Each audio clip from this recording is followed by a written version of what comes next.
Hey everybody, and welcome to the 60th episode of the Foundation First Fitness Show with Bob Atko, and hope you guys are having a great start of your day if this is the morning for you. If you're on your way back from work, hope it was a pretty easy day, not too crazy. Today, I really wanted to start talking a bit about running. We're pretty much at the end of March. We're really closing on that last third, and actually we're in that last third by now, and we really need to start addressing some stuff because I know a lot of you are going to start getting out there running. A lot of runners are out there already. The weather is slowly starting to get warmer, not as quickly as I'd like, but it's starting to get there nonetheless. So we wanted to really touch on a couple of things, and I wanted to really start by discussing, some of the things I think you should be doing this running season. It's usually the time of year where I see a lot of individuals complaining, especially runners complaining about, the common things, the knee pain, the back pain, the foot pain, the tendonitis, and all this stuff. So put together a list of 5 things I think you should all be focusing on to drastically help you out. Now, what I want to mention to preface this entire show is that if you are interested and if you are a runner, if you are looking to start running, start maybe heading over to my Instagram channel, Instagram page, my YouTube channel. If you're not watching this on YouTube, if you're listening to this on the podcast, head over to my YouTube channel, check out my Instagram page, follow me on Facebook. I'm going to be dumping a bunch of information out there, from little, stretches, little things you could do with different tools, little workouts that you can do, things like that, just to really give you guys a little bit more content on the running stuff, because I know this first month is really tricky for a lot of individuals. They jumping into it with a lot of stuff to be kind of sifted through, so it's usually a pretty crazy time. So it's probably the best time for you to really get all that stuff in. So to really kick things off, I'm going to go over the 5 things that I think everyone who is a runner or who's looking to get into running should be focusing on, especially at the beginning. So the first thing is tissue health. Now, if you've listened to anything that I've said over the last, 59 episodes, one of the things that has really been consistent and kind of constant through the first 59 episodes and continuing on will be tissue quality. So tissue quality, I'm talking about fascia and muscles. If you don't know what fascia is, not really too important. You just need to know that foam rolling is going to drastically help with that. So I've been talking about how the benefits of foam rolling. I've been talking about what you should be doing with the foam roller. Again, if you've checked out anything on Instagram, check out YouTube stuff. I'm going to be dumping a lot of stuff on there, new content on foam rolling, stuff like that. Probably a little bit more geared towards runners, because I know a lot of you will be checking that out and looking for some stuff and really interested in that stuff. So definitely check that out. But foam rolling has been literally the one thing that I've been pushing on a lot of my clients. We bought foam rollers here. We got custom foam rollers here. Simply because it was, I just needed to make sure that every one of my clients was getting something in that they really needed. Foam rollers happen to be that. So been really driving that home with a lot of my athletes and a lot of my just the average population who's just coming in to get healthy. Foam rolling has been one of the areas that I've really been pushing hard, simply because the tissue quality has become huge, so important. So I love doing it. So tip number 1, focus on tissue quality. It will drastically improve your runs. It's going to drastically improve your recovery, and it will definitely help fend off a lot of injuries that are going to come about, especially when you start running. Number 2 is going to be progressing slowly. This is probably the one area that I think probably has the largest impact on a lot of individuals either dropping running completely really early on or getting hurt really early on. Usually it's caused by progressing too quickly. So what I mean by that is you're starting going all out on your first week, and by week 2 your body's just kind of collapsing, giving up. So one of the things I want you to be really just kind of understand, and when I say this, I'm being 100% honest about this.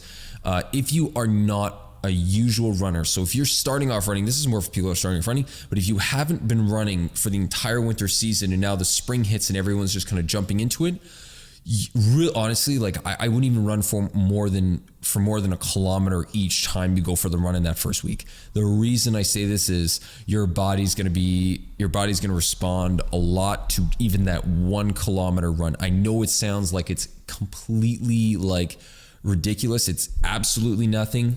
Guys, your body will respond insanely to that very, very, very small shift in stimulus and shift in activity that you're going to be doing. So that 1 kilometer is more than enough. And honestly, whether you run a kilometer or whether you run 8 kilometers, it will not impact your progression later on at all. So take your time.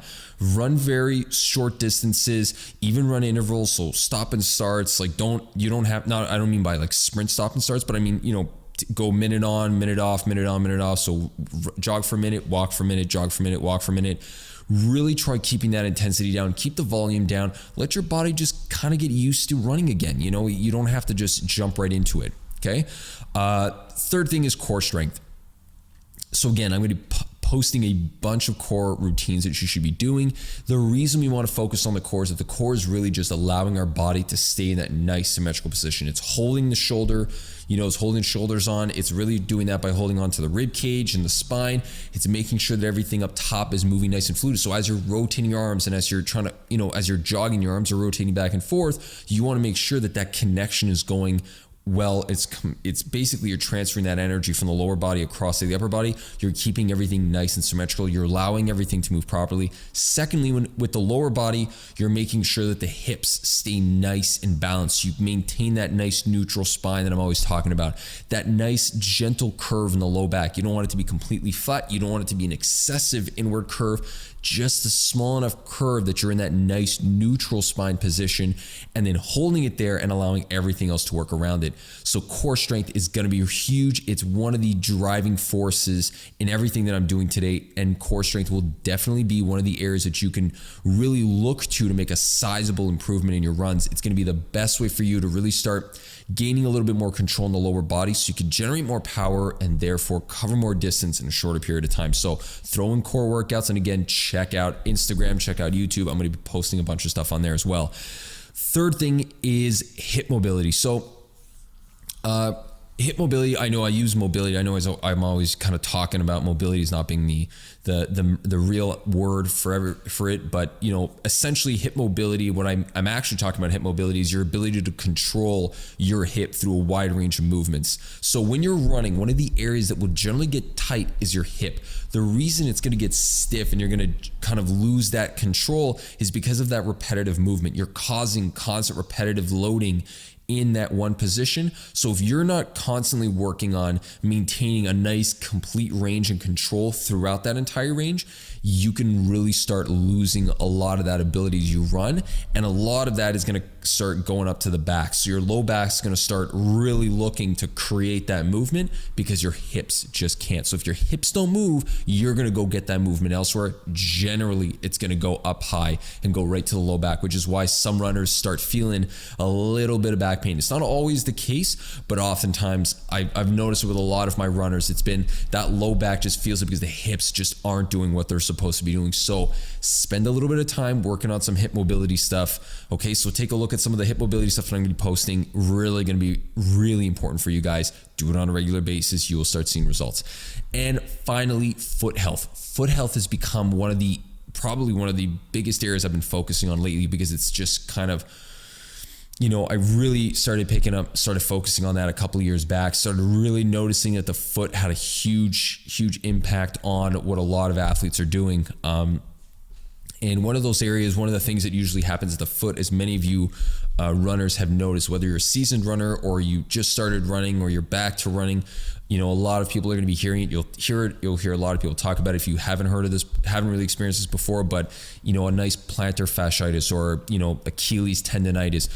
Basically what it means is that there's an overuse stress on the tendon that's at the bottom of the foot, and the tension underneath the foot has just become too great, causing a little bit of a strain. So usually the things you're going to need to do for this is kind of start practicing some good foot health, having a good foot health regimen. So the first thing I'm going to say that's, I don't want to go too deep into it, but the first thing I will tell you is, looking at a shoe, getting a shoe with a high arch, getting a shoe with a nice solid, that big solid arch, that big cushion in your heel is probably, listen carefully, probably the worst thing, not the best thing, the worst thing. Yes, you heard correctly. Worst thing you could do for your feet.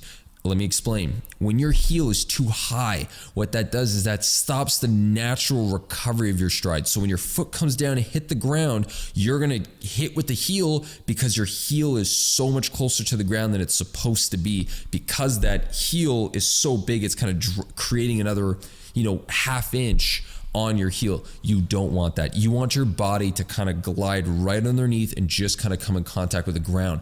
You almost want a completely flat, very moldable shoe. What you're looking to really mimic is essentially like a naked foot run. You don't want your foot to have any type of, artificial support. Your foot is designed to support itself. They've been doing it for years. If we couldn't do it, we wouldn't be able to run. If we were naturally going to if we needed, all this support and all this cushion and all this, this structure and all this, well, we would have been born with it. We wouldn't have not just had to have it. Like, what did people do for the last couple thousand years? We just don't run, don't go for a jog. Think about it logically. If we were getting a tendonitis before we had shoes, if you walked any further than, 2-3 kilometers without shoes on, well, you'd be in a lot of trouble because your foot would start hurting, and then you'd be exposed to being killed by predators. So I really don't know how that's possible that you would need that. It doesn't make sense to me. So every single one of my clients that I've ever worked with in here that's been a runner, triathlete, Ironman athlete, and I'm talking, that's not just everyone. I literally do this with figure skaters, hockey players, football players, everything, you name it, soccer players, you name it, I do it with everybody. They don't even have to be athletes. It could be the average population just trying to get healthy. First thing I'm looking at is foot health. So remember, you're going to go from, a lot of you are probably wearing dress shoes, or at work you're wearing some kind of fancy shoe that's a lot more restrictive, that doesn't have a lot of movement. It's not very pliable. So your body is just suffering from having like a lack of exposure to good movement at the foot. Your body just starts feeling it. Your foot gets weak. You lose the nice, healthy structure of your foot. So what you need to do to prevent a lot of these tendonitis issues that are going to be coming around, and this kind of plantar fasciitis that you're going to be dealing with, the first thing you're going to want to do is get a nice little cross ball. Get it underneath your foot, start rolling your foot, start massaging the foot, get some of that tissue, get all that tension out of there. Do it every single day. You're going to want to spend about, I would say honestly, a healthy 10 minutes. It doesn't have to be 10 minutes all at once. You can do 2 minutes, 2 minutes, 2 minutes, spread it out throughout the day, but you want to get about a good 10 minutes on each foot of just rolling the ball underneath the foot. It doesn't have to be extremely fast. You're not sprinting through it. Just slowly rolling the ball under your foot. Apply a little bit of pressure. It's going to be a little bit sore. That's okay. You want to go and look for that. Just kind of create a little bit of, you want to create some movement in that tissue. You want to get some blood flow there. Tissue quality is what it's all about. So that's number one. Number two, with the foot health, you really want to start creating some good understanding of how to balance yourself on that foot without collapsing in on the arch. You want to be able to hold that arch up high. It doesn't mean that you need to have an excessive arch, but you need to have some kind of arch there, and you want to be loading it. So you want to test it. You want to test the limitations of that foot.